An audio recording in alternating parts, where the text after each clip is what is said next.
Hey guys, so today we are going to look at the story of one man who sued the US government over the Japanese internment camps.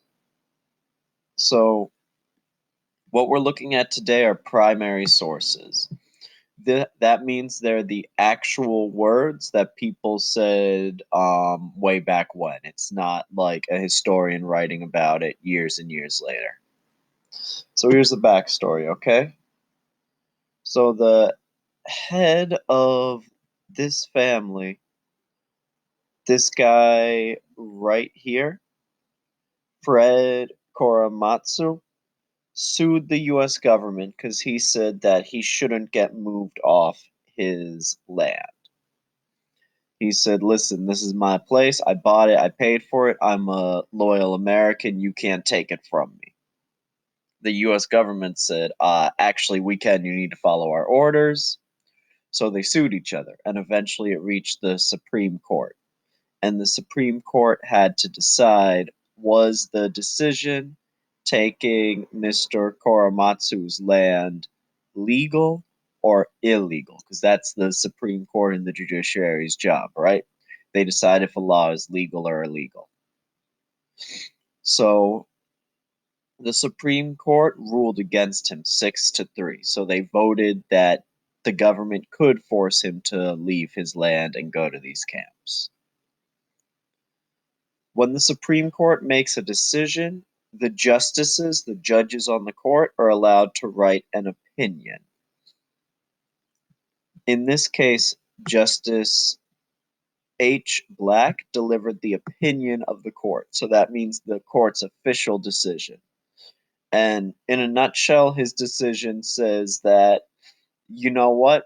The government is allowed to do this for the safety of the American people.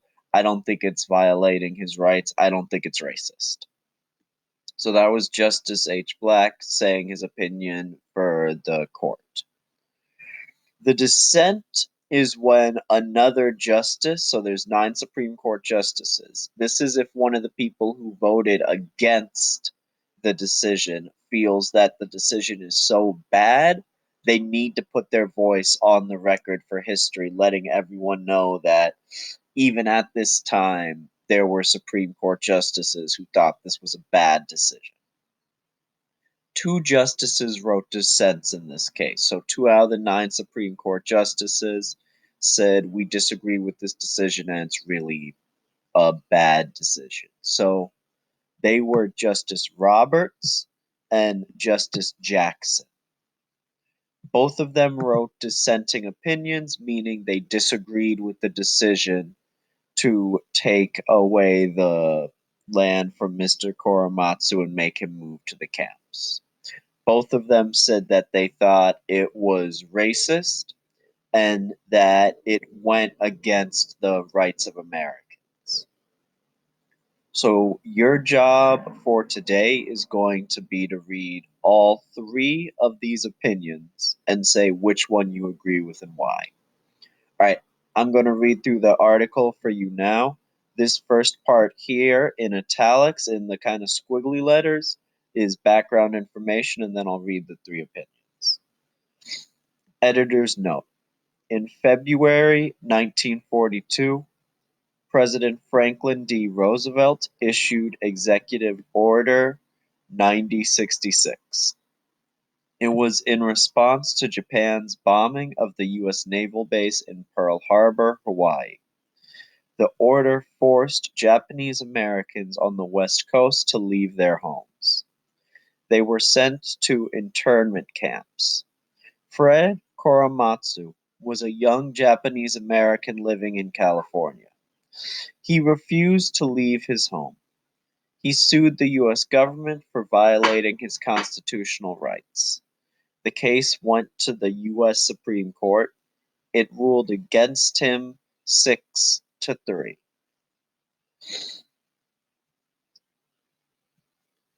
Korematsu versus the United States, docket number 22.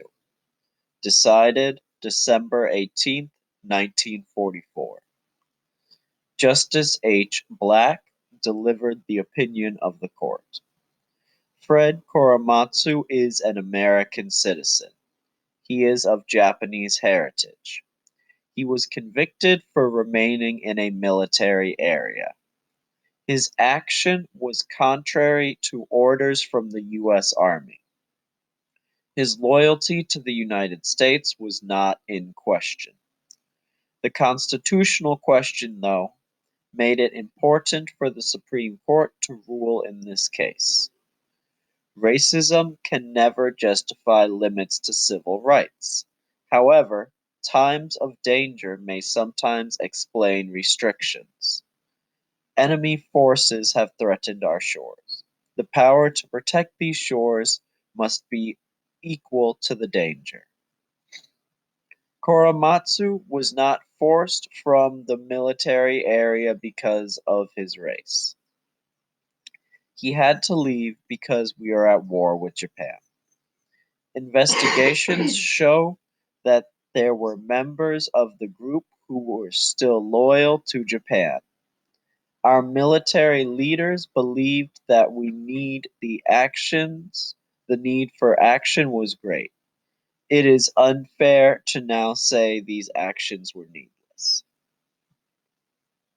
Dissent. Justice J. Roberts. This is not a case of temporary exclusion of a citizen. He was not sent from his home for reasons of safety. On the contrary, it is a case of conviction is a case of convicting an innocent citizen for not agreeing to go to a concentration camp. The decision is based solely on his ancestry. It is clear that his rights have been violated.